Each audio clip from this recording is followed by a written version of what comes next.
turma, levantamos para vencer mais um Clube 5am, isso aí, na melhor segunda-feira dessa semana. Vamos para cima? Bora, vamos lá, estamos aí na temporada sobre o livro comentado Casamento, Filhos e Negócios.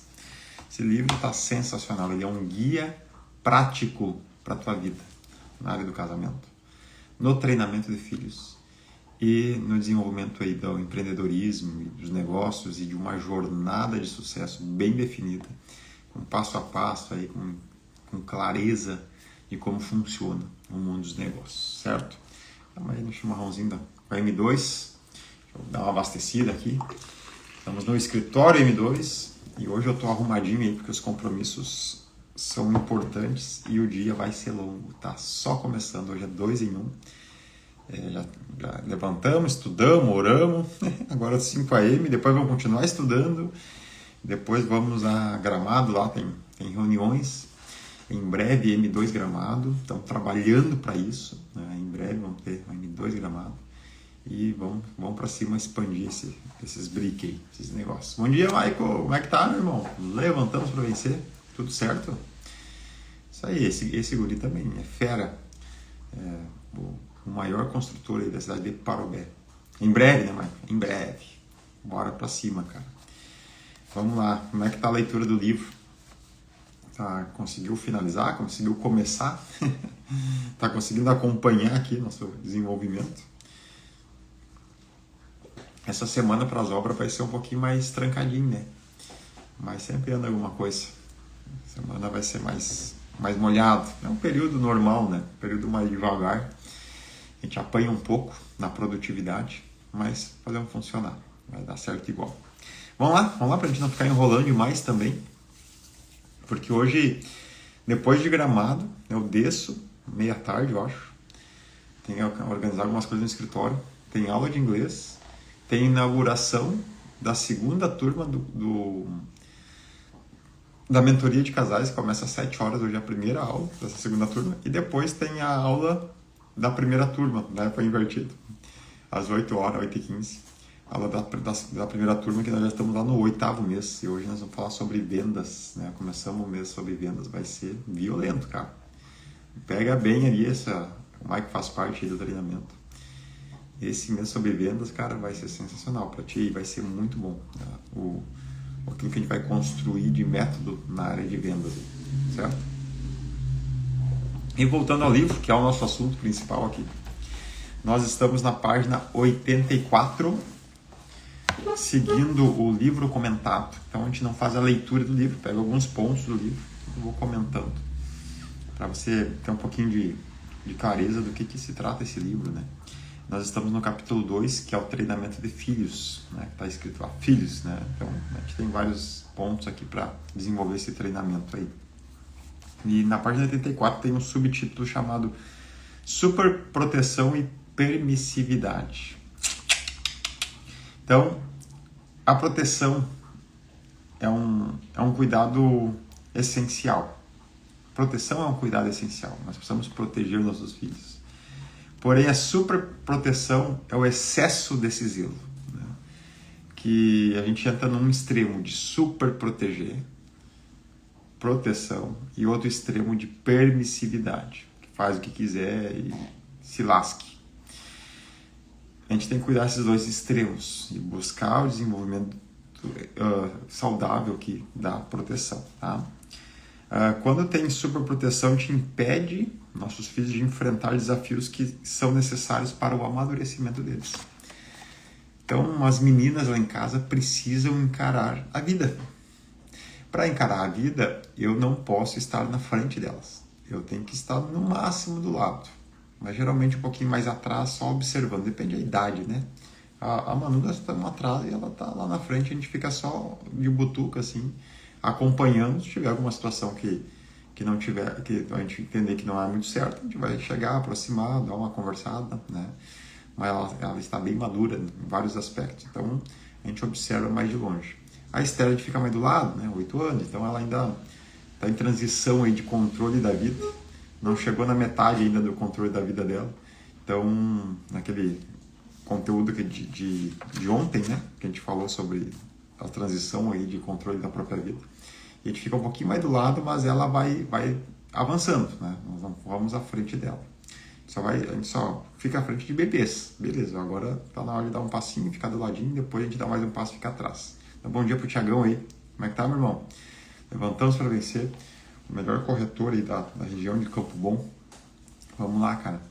Vamos lá que esse mês vai ser inaugurada a Gênova aí. E tu precisa vender ela para nós. Dá para garantir alguns meses de prolabore aí com aquela imóvel. Então, superproteção e permissividade. Outra coisa que eu tenho aqui no livro. Sem vivenciar pequenos fracassos na infância, a criança cresce sem habilidade de lidar com desafios e adversidades da vida adulta. A criança precisa fracassar. Sabe aquele lance de pegar uma gripe quando é criança, pegar certos vírus, que isso ajuda a fortalecer o sistema imunológico e depois cresce um adulto mais forte, mais resistente a certos vírus e tudo mais. Porque quando criança não estiver exposto a nenhuma vulnerabilidade viral ou bacteriana, quando cresce adulto, não desenvolveu aqueles anticorpos e vive pegando esses tipos de patologias. E no momento de nós desenvolvermos anticorpos é lá na infância, né? Não na vida adulta. Então, por isso que a gente tem que se expor, as crianças precisam se expor a algumas questões, claro, controladas e tal, é igual a vacina, né? O que é vacina? É um vírus controlado, injetado no corpo da criança, para que seja desenvolvido anticorpos e depois, do restante da vida dela, ela esteja preparada para encarar aquele tipo de vírus. Basicamente isso. Na vida é a mesma coisa, a gente precisa vacinar nossos filhos, né? Assim como a gente vacina lá, né? As vacinas testadas, aprovadas, tudo certo, não as vacinas de toque de caixa, essas eu não vacinei minhas filhas, não vacinei. Essas de toque de caixa aí não vacinei e não me arrependo. Nem eu tomei vacina. A Letícia que tomou, decisão dela. Mas eu não tomei, minhas filhas não se vacinaram. Mas agora as vacinas testadas, aquelas, tudo certinho ali, tomam todas as vacinas certinho, sem problema nenhum. Não somos negacionistas, só somos coerentes, né? E usamos um pouquinho da cabeça para pensar. Então, nós precisamos vacinar nossos filhos para a vida. E como é que a gente vacina eles para a vida? Permitindo que eles estejam expostos a alguns desafios da vida. Claro que dentro do nível de idade deles, né? A Esther tem 8 anos, então dentro do nível da idade dela, ela vai estar exposta a certos níveis de desafios. Aonde, lembra que eu acabei de falar, eu vou estar mais do lado, assim, só observando como ela vai reagir e como ela vai enfrentar e como ela vai se comportar diante de certos desafios. É uma situação que a gente está lidando com a Esther, que é comum, assim, das crianças, mas precisa ser trabalhada, é a capacidade, a resiliência em perder. Eu joguei Uno com ela sábado, acho que foi. Isso. Ela é muito inteligente. Ela me ganhou duas. Não foi Uno. Uno também a gente jogou, mas eu acho que foi o Bingo. Eu não me lembro qual dos dois que a gente jogou, que ela me ganhou duas assim, ó, rapidinho. Pum. Eu disse, bichinha. Daí eu comecei a me puxar. Ganhei mais duas. Daí empatamos. Ela já ficou brava, já não queria mais jogar. Eu disse, Gulieto, tem que aprender a perder. Todo campeão perdeu em alguma vez. Não existe um campeão que nunca perdeu. E, na verdade, os campeões mais perderam do que ganharam. Não existe um campeão que mais ganhou do que perdeu. Cara, ele mais perdeu, foi crescendo, foi apanhando até, agora me tornei um campeão. Até conseguir encontrar o caminho da vitória. Então, eu tô trabalhando isso aí com ela. E a Manu já está em outro processo, né, de encarar algumas questões da vida aí. Mas a gente vai observando e vai acompanhando, porque elas precisam realmente estar expostas a certos níveis de dificuldade, de treinamentos, né? Ficar em casa sozinho, fazer essa gestão emocional de ficar em casa sozinho. Tem crianças que não conseguem. Por que não conseguem? Porque não foram treinadas para isso. Depois, quando forem adultos, precisam encarar a vida sozinhos. Vão lá para o mercado de trabalho, vão encarar um intercâmbio, vão encarar uma nova faculdade, não sei, cara. Vão ter que encarar a vida sozinhos. E os pais não vão estar lá. E quanto mais bem treinados foram lá na infância, melhor vão se sair nesse momento da vida adulta. Precisam ser treinados. Por isso que a importância de tu olhar para os teus filhos como um aluno que você vai capacitá-lo em todas as áreas da vida. Na página 85 fala assim: a primeira infância é o momento ideal para experimentar, errar e aprender. Por que é o momento ideal? Porque você está junto, você está controlando, você está medindo os riscos. Eu não vou deixar minha filha eu vou dizer assim, com 2, 3 anos, usar uma faca para aprender a cortar uma maçã. Mas a minha filha com 8 anos já pega uma faca para cortar um tomate. E eu estou junto, observando. Ela fez isso sábado. Ela gosta de comer tomate. Ela foi lá, ela pegou uma faca e queria cortar na mão, assim. Disse, olha, isso aí vai dar problema. Põe num pratinho, sobe na bancada, daí tu vai firmar, tu vai lá e tu vai cortar esse tomate. Foi o que ela fez. Então eu não disse não mexe com faca. Eu sei que ela já tem uma capacidade motora, coordenação, inteligência, mas eu estava observando e não disse para não fazer. Eu disse, agora então tu vai e faz da forma correta. Porque se eu dizer não faça, não mexe com faca, ela vai travar. Vai travar e não vai se desenrolar a mexer com faca. Com que idade vai aprender a mexer com faca? Uma vida adulta vai aprender a cortar um tomate? Não, cara, tá na hora de aprender a cortar tomate. Tem 8 anos. Só tem que fazer da forma correta, entende? Então tu vai controlando os ambientes, tu tá junto, dentro de certos níveis aí, tá? Porque tem coisas que ela ainda não pode fazer. Ela, por exemplo, não pode dirigir um carro, mas pode ligar. Eu entro no carro, ela quer apertar o botão lá para ligar. Então são coisas assim que a gente vai capacitando e instruindo, tá? Também está escrito aqui, o amor dos pais pelos filhos deve ser incondicional, mas isso não significa passar a mão na cabeça deles. No mundo real, seja na escola ou no trabalho, eles precisarão conviver com pessoas mais capacitadas e competitivas. Então, assim, o que minhas filhas fazerem de errado, elas têm o meu perdão. Porém, elas têm que entender que elas não vão estar isentas das consequências. Porque, dependendo das circunstâncias, vai ter umas consequências mais graves. Se tem que... Por exemplo, tem que lavar uma louça. Vou dar exemplos domésticos, bem simples, tem outros exemplos mais drásticos, né? E elas não cumpriram com o dever que deveriam fazer, cara, não vou castigá-las, nossa, não sei o que, bater, mas vai ter uma multa. Tem uma multa, olha, deve R$5 aí para a família que nós vamos usar para tal coisa, porque tu não lavou a louça. Podemos reduzir para 2 se tu lavar agora, porque tu não lavou no horário certo, mas se tu não lavar de nenhum, vai ser 5. E nós vamos cumprir executar essa dívida aí. Porque elas sempre têm dinheiro, elas estão sempre fazendo dinheiro de alguma forma. E como é elas que fazem o dinheiro delas, elas têm um apreço por esse dinheiro. E é escasso a capacidade delas de fazer dinheiro, né? Elas não fazem dinheiro assim, é bem escasso. Então elas têm que controlar. Então elas cuidam muito, então uma coisa está ligada à outra, né? A gente vai capacitando elas, vai dando esse entendimento que elas têm que fazer a própria condição financeira delas, elas querem alguma coisa. E quando tem uma multa, elas pensam 2 vezes, cara, acho melhor eu fazer a coisa certa aqui para mim não infringir nessa multa aqui e acabar perdendo meu rico dinheirinho. É só ver quando você era criança aí, né? Se pegasse um dinheiro do pai, tá aqui R$10, né? Naquele tempo era muita grana, mas vamos chutar para hoje. Tu gasta sem problema. Agora você conquistou R$10, tu para. Criança, né? Sei por mim, vocês também. Será que eu gasto? Tu não gasta assim de qualquer forma, porque tu conquistou. Tá? Então isso vai moldando a capacidade cognitiva de tomar decisões e de cuidados das suas ações diante da administração da vida, certo?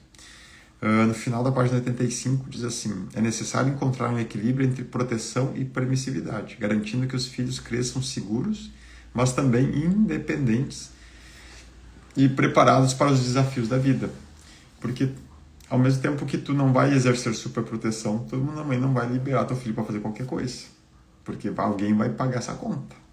Imagina, crianças que fazem o que querem, e tem. fazem o que querem. O mês retrasado eu estava na escolinha lá da igreja, e uma vez por mês eu sirvo lá.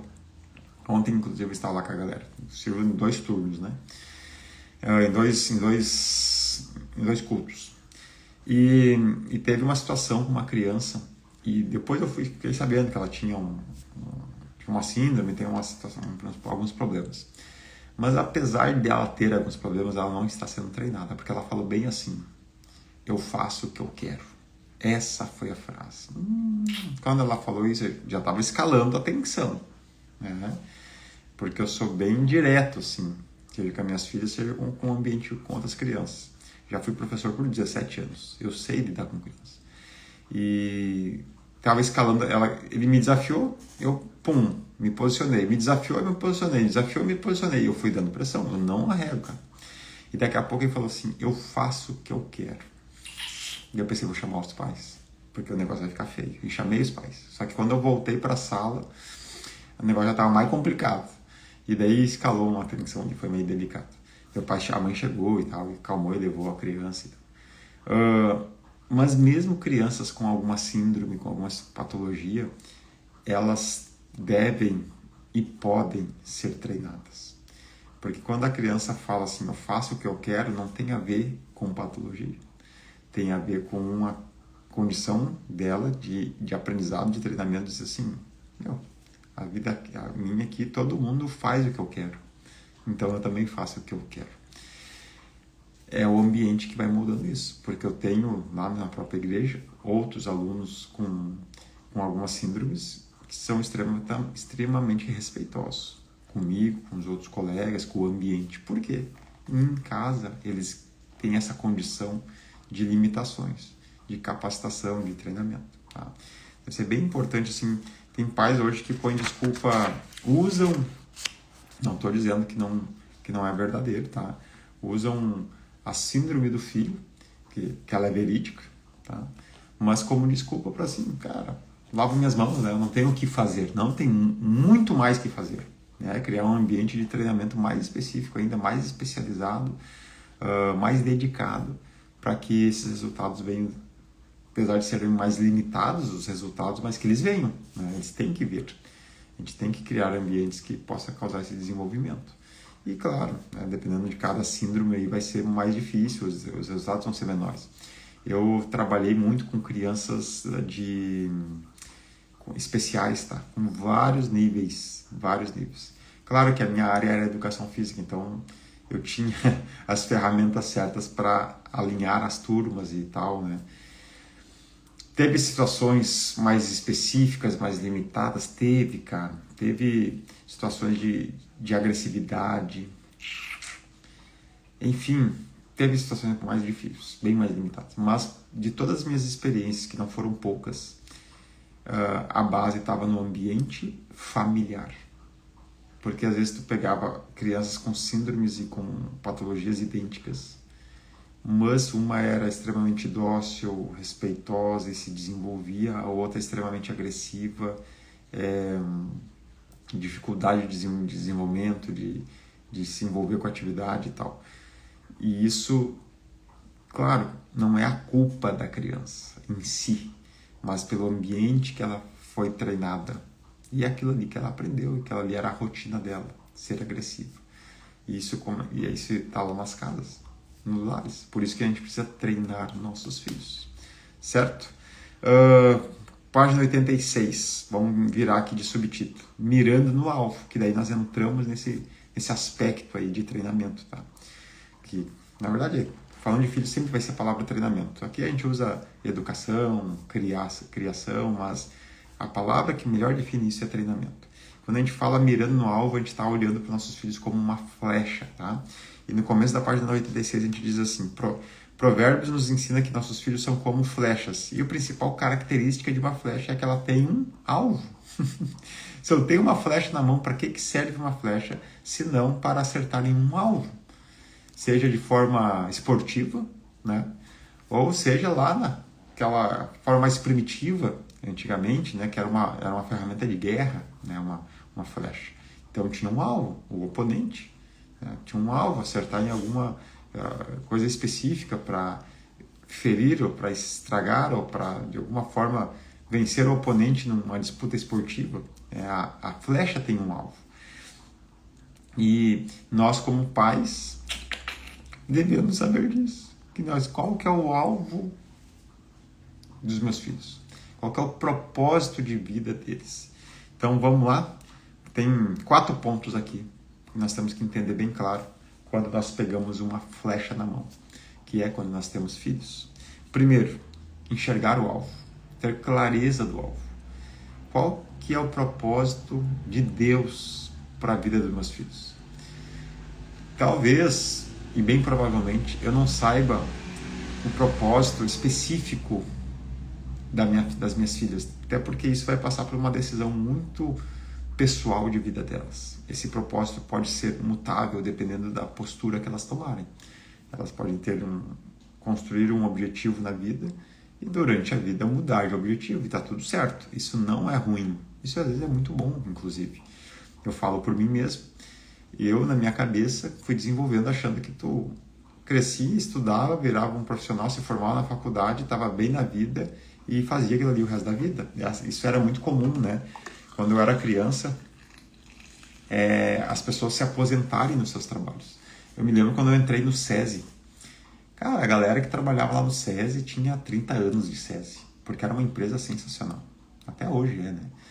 E com estabilidade e tal, apesar de não ser uma empresa pública, tu tinha que passar por entrevistas, né, por certas provas, mas ela era um formato público-privado, ela era abastecida por investimentos compulsórios das indústrias, de certa forma como se fosse um órgão público, né? Tem uma receita prevista ali dos impostos das indústrias, mas ela era privada na sua gestão. Então, nós tínhamos contratos de trabalho, CLT e tudo mais. E eu entrei lá e era normal as pessoas se aposentarem, essa era a mentalidade das pessoas. Mas eu pensei, cara, eu não posso me aposentar aqui. Eu já tinha começado a pensar um pouco diferente, mas mesmo assim eu fiquei 7 anos e meio lá. E de lá para cá eu fui vendo que é muito comum, e é muito bom, e é muito saudável tu migrar profissões. Até para se encontrar também, né? E eu li no livro do Marlin, A Construção de uma Marca com Propósito, em 2020, quando ele lançou esse livro, eu li. Tem um coautor, eu não me lembro o nome dele, que escreveu algumas questões, e uma das coisas que me marcou quando eu li isso em 2020, começou a mudar um pouco a minha cabeça, estava começando a empresa também naquela época, na verdade eu li antes de começar a empresa, um livro, ele lançou uns 2 meses antes de começar a empresa, eu já tinha lido, e quando a gente começou a empresa, eu tinha a base da BB, né, que é a construção de uma marca com propósito. Esse coautor falou assim, que no futuro, né, nesse novo período agora que nós estamos vivendo, é muito importante e muito normal que as pessoas migrem de profissões e que as pessoas tenham várias profissões ao mesmo tempo e conduzam essas várias fontes de renda ao mesmo tempo. E aquilo ali me marcou, porque aquilo ali me fez, cara, pior que é verdade. Eu estou agora começando, na época eu não tinha começado ainda, uma empresa. Estávamos pensando em ter uma empresa. E eu comecei a pensar assim, pior que eu posso começar a criar várias fontes de renda e tal e tal. Então, isso foi me abrindo a mente. E hoje é muito claro eu me desenrolar nessa forma que eu tenho várias fontes de renda, umas maiores, outras menores, e crio janelas de receita. A empresa tem várias fontes de renda, se cria janelas de receita. Então, quando isso são questões... Nossa, eu fui lá com uma outra curva para explicar o negócio dos filhos, né? Isso são questões pessoais, que os filhos vão tomar decisões durante as suas vidas, por esses alvos específicos. Porém, existe um alvo maior, que é um alvo onde tem a ver com princípios, que esses não são mutáveis, os princípios são eternos. Eles não mudam. E aí que é o papel dos pais, de apontar os filhos dentro de princípios e valores inegociáveis, em uma direção clara daquilo que nós acreditamos, que é realmente ter uma vida digna e ser um transformador nesse tempo, ser alguém que realmente vai servir ao próximo, que vai fazer a diferença nesse tempo, certo? Daí a gente enxerga o alvo, nossos filhos, e nós direcionamos o alvo, direcionamos a flecha nesse alvo, que é tá moldando, né? Apontando os filhos através dos ensinamentos, através do dia a dia, através do exemplo, e é isso aí, seguindo firme, tá? Tem coisas, cara, que eu não crio uma certa rotina, eu sou metódico no treinamento dos meus filhos. Simplesmente eu faço e deixo elas me observarem. E elas vão se moldando ao me observar. E isso é natural, isso é o normal. Até os nossos defeitos, o que mais as crianças pegam são os nossos defeitos, então, através da observação. Então a gente vai direcionar essa flecha através dos ensinamentos, através do exemplo. E a gente vai afiar essa flecha, que é daí sim fazer algumas modelagens mais finas nas crianças, que tem a ver com questões bem específicas, através desse treinamento que eu acabei de falar antes, por exemplo, da louça, né? Olha, vamos fazer isso aqui, porque se tu não fazer isso aqui, a consequência vai ser X, né? Vai ter o efeito, né, dessa causa. Então vai ter a consequência disso. Então, a gente vai moldando e vai afiando, né, vai expondo. Eu me lembro quando aconteceu com a Manu e aconteceu com a Esther. Quando elas tinham 5 para 6 anos, eu já deixava alguns períodos dela em casa sozinhas. Cada um no seu período, né? E agora da Esther eu me lembro bem. Minha casa é um ambiente muito seguro. Tanto que eu não tenho chave na minha casa. Tu chega a qualquer hora, tu entra. Qualquer hora. Não preciso carregar a chave da minha casa.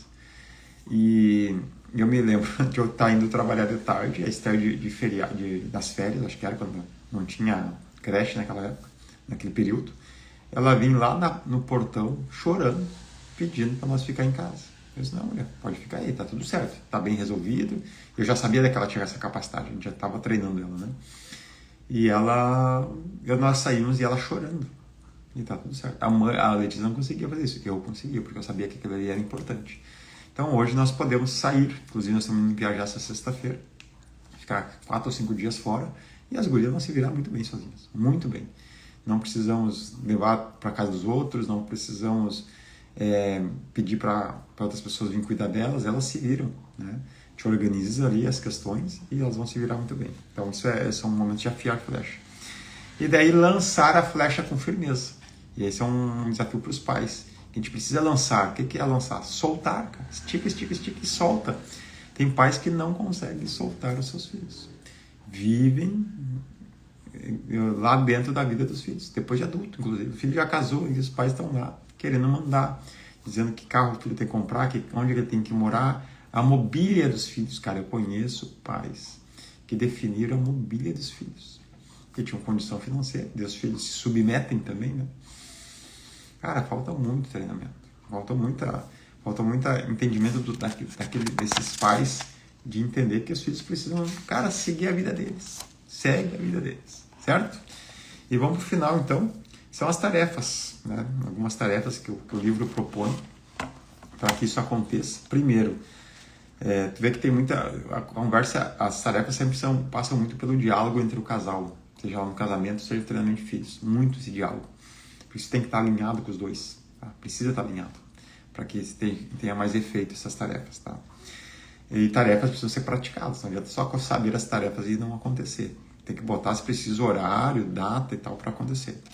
Então, primeira tarefa, conversar com o cônjuge sobre como estão lidando na fase de controle dos seus filhos.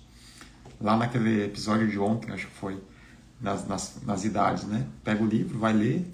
E, nessa idade, nosso filho está com essa idade, como é que a gente está no controle? Ele tá fluindo, tá recebendo autonomia ou a gente está travando muito?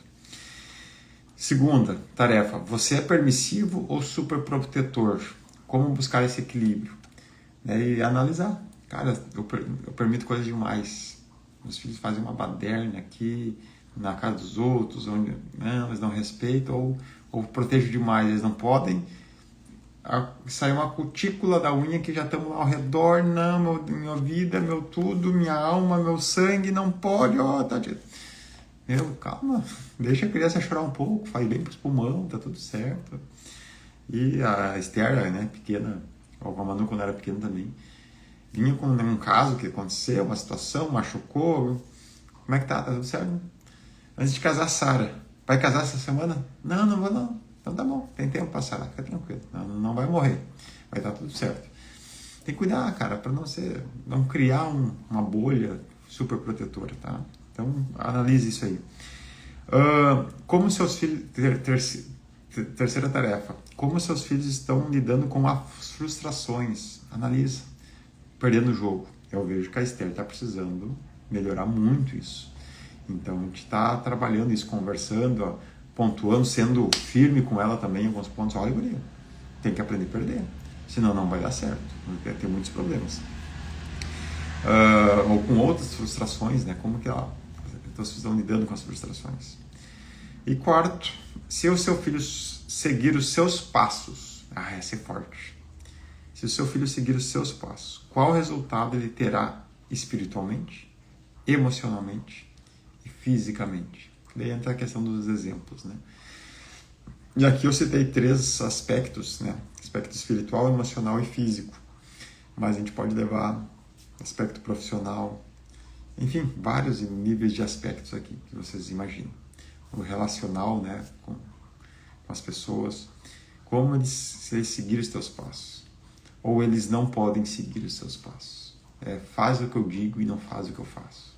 Nós não podemos usar essa frase. Essa frase é desculpa para quem não está disposto a tomar conta da própria vida. Nós não podemos usar essa frase. Certo? Nós vamos dizer assim para os nossos filhos, assim como Paulo diz em 1 Coríntios 11:1, me imitem. Paulo fala isso para a igreja de Corinto, me imitem. Olha a ousadia, né, de um líder falar assim, me imitem, porque ele segue falando, porque eu estou imitando a Cristo. Então nós temos que olhar para os nossos filhos e dizer assim, podem me imitar, e me imitem teu pai, tua mãe, porque nós sabemos para onde nós estamos indo. Nós queremos que vocês vivam esses mesmos valores, esses mesmos princípios. E aquilo que foi falha, foi erro, a gente senta e reconhece, né? Porque isso também faz parte do treinamento. Mostrar que é possível reconhecer e consertar erros e voltar atrás, tá tudo certo. Beleza, povo? Bora! Se você olhou depois também, né? Depois desse horário, fique à vontade, tá? Fica salvo todas essas lives no meu YouTube, Rodrigo Sartori, tá? E aí, Josi, como é que tá, guria? Seja bem-vinda. Então, tem tudo lá. Claro que o desafio é levantar às 5 da manhã, mas se você está olhando depois também, esses ensinamentos estão aqui. Fiquem à vontade. Vamos orar. Papai, tu és um pai bom, que sempre nos ouve. Somos gratos a Ti e que o Senhor capacite os pais dessa geração. Não é os filhos, capacite os pais, porque esses pais vão capacitar os seus filhos. Que o Senhor abençoe as famílias e que a gente possa ser transformado nesse tempo para levantar uma geração forte que vai realmente fazer a diferença do seu tempo. Em nome de Jesus. Amém, amém. Então, turminha, nós falamos aí, amanhã temos sequência e bora aí, porque tá só começando a melhor segunda-feira dessa semana. Valeu!